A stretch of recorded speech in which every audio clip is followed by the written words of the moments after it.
Welcome to healthy cooking. ഇന്നത്തെ recipe വളരെ എളുപ്പത്തിൽ തയ്യാറാക്കാൻ പറ്റുന്ന ഒരു എഗ് മോളിയാണ്. ഇത് എങ്ങനെയാണ് തയ്യാറാക്കുന്നതെന്ന് കാണിക്കാം. പിന്നെ നിങ്ങൾ ആദ്യമായിട്ടാണ് എൻ്റെ ചാനൽ കാണുന്നത് എങ്കിൽ ഒന്ന് സബ്സ്ക്രൈബ് ചെയ്തേക്കണേ. നമുക്ക് വേഗം വീഡിയോയിലേക്ക് പോകാം. എഗ് മോളി തയ്യാറാക്കാൻ വേണ്ടി വലിയൊരു സവാള ഞാൻ എടുത്തിട്ടുണ്ട്. അതില്ലെങ്കിൽ മീഡിയം സൈസിലെ 2 സവാള എടുത്താലും മതി. അത് തിന്നായിട്ട് അരിഞ്ഞെടുത്തിട്ട് നീളത്തിൽ തിന്നായിട്ടാണ് അരിഞ്ഞെടുത്തിട്ടുള്ളത്. ഒരു 2 കറിവേപ്പില എടുത്തിട്ടുണ്ട്, 2 തക്കാളി എടുത്തിട്ടുണ്ട്, 4 പച്ചമുളക് എടുത്തിട്ടുണ്ട്. പച്ചമുളക് എടുക്കുമ്പോൾ ശ്രദ്ധിക്കണം, ഓരോരുത്തരുടെയും എരിവനുസരിച്ചിട്ട് വേണം മുളക് എടുക്കാൻ. പിന്നെ 1 ടീസ്പൂൺ ഇഞ്ചിയും വെളുത്തുള്ളിയും കൂടെ ചതച്ചെടുത്തിട്ടുണ്ട്. ഞാനിവിടെ ചീനിച്ചട്ടി അടുപ്പിൽ വെച്ചിട്ടുണ്ട്. അതിൽ 1.5 ടേബിൾ സ്പൂൺ വെളിച്ചെണ്ണ ഒഴിച്ചിട്ടുണ്ട്. നമുക്ക് ആദ്യമേ ഇഞ്ചിയും വെളുത്തുള്ളിയും കൂടി ഒന്ന് വഴറ്റിയെടുക്കാം.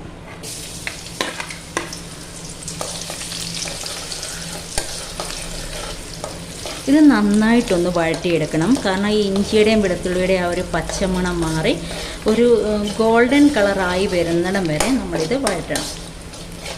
കരിയാതെ ശ്രദ്ധിക്കണേ. തീ നമുക്ക് മീഡിയം ഫ്ലെയിമിൽ മതി.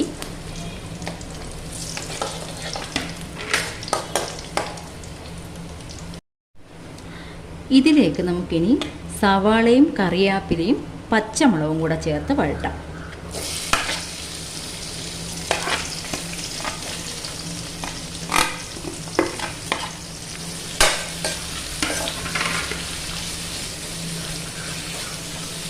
ഈ ഒരു സമയം തന്നെ നമുക്ക് ആവശ്യമുള്ള ഉപ്പും കൂടി ഇതിലേക്ക് ചേർക്കണം.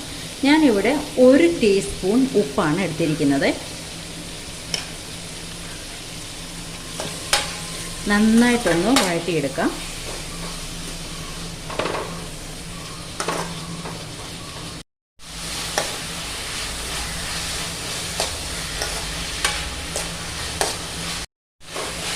സവാള ഇവിടെ നന്നായി വാടി വന്നിട്ടുണ്ട്. കുറച്ചും കൂടി ഒന്ന് വാടണം. ഒരു ഗോൾഡൻ കളർ ആകുന്നിടം വരെ നമ്മളിത് വഴറ്റേണ്ടതുണ്ട്. ഇതിലേക്ക് അരിഞ്ഞു വെച്ചിട്ടുള്ള തക്കാളി കൂടി ചേർത്ത് കൊടുക്കാം.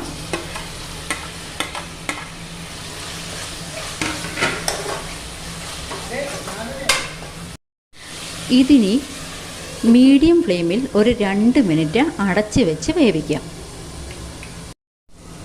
ഒരു 2 മിനിറ്റിന് ശേഷം മൂടി മാറ്റി നന്നായിട്ടൊന്ന് മിക്സ് ചെയ്ത് കൊടുക്കാം. ഇതിൽ തക്കാളി ഇപ്പോൾ വഴണ്ട് വന്ന് തുടങ്ങിയിട്ടേ ഉള്ളൂ.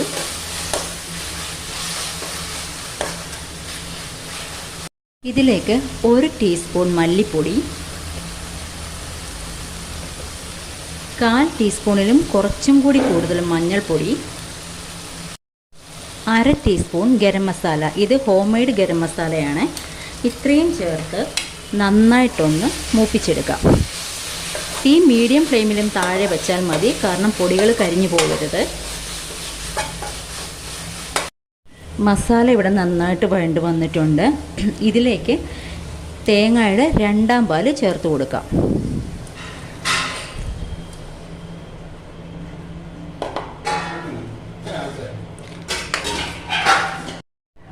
ഇതിലേക്ക് പുഴുങ്ങിയെടുത്ത മുട്ട കൂടി ചേർത്ത് കൊടുക്കാം. നിങ്ങൾക്ക് എത്ര മുട്ട വേണമെങ്കിലും യൂസ് ചെയ്യാം. ഞാനിവിടെ 2 മുട്ടയാണ് എടുത്തിട്ടുള്ളത്. അതും കൂടി ഇട്ട ശേഷം അടച്ച് വെച്ച് മീഡിയം ഫ്ലെയിമിൽ ഒരു 2 മിനിറ്റ് തിളപ്പിക്കാം. കറി ഇവിടെ തിളച്ച് വന്നിട്ടുണ്ട്. ഈ ഒരു സമയം നമുക്ക് തീ അങ്ങ് ഓഫ് ചെയ്യാം. ഇനി ഇതിലേക്ക് ചേർക്കാനുള്ളത് തേങ്ങയുടെ 1ാം പാലാണ്, അതായത് കട്ടിപ്പാൽ. അതും കൂടി ഒന്ന് ചേർത്ത് കൊടുക്കാം.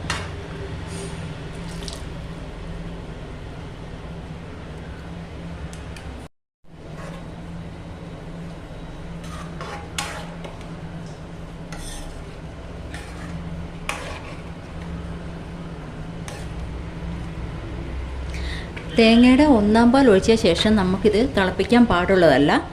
ആ ഒരു ചെറിയ ചൂടിൽ തന്നെ ഇരുന്നൊന്ന് ചൂടാവട്ടെ. അതുവരെ നമുക്കിതൊന്ന് അടച്ച് വയ്ക്കാം.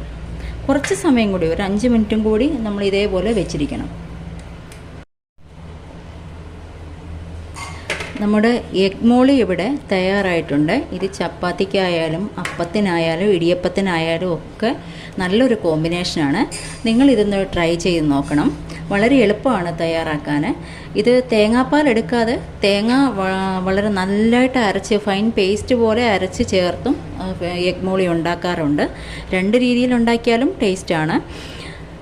ഇത്രയേ ഉള്ളൂ. ഇത് വളരെ എളുപ്പമായിട്ട് നമുക്ക് ചെയ്തെടുക്കാൻ പറ്റും. അപ്പോൾ നിങ്ങൾക്ക് ഇന്നത്തെ എൻ്റെ റെസിപ്പി ഇഷ്ടമായിട്ടുണ്ടെന്ന് ഞാൻ കരുതുന്നു. വീഡിയോസ് ആദ്യമായിട്ട് കാണുന്ന ആരെങ്കിലും ആണെങ്കിൽ നിങ്ങളെൻ്റെ ചാനൽ ഒന്ന് സബ്സ്ക്രൈബ് ചെയ്യണേ. സൈഡിലുള്ള ബെൽ ഐക്കൺ കൂടി എനേബിൾ ആക്കി വെച്ചാൽ ഞാൻ ഇനി ഇടുന്ന പോസ്റ്റുകളെല്ലാം നിങ്ങൾക്ക് നോട്ടിഫിക്കേഷനിലെത്തും. ഒന്നും മിസ്സാകാതെ കാണാൻ പറ്റും. വീണ്ടും അടുത്തൊരു റെസിപ്പിയുമായി കാണാം. അതുവരെ ബൈ.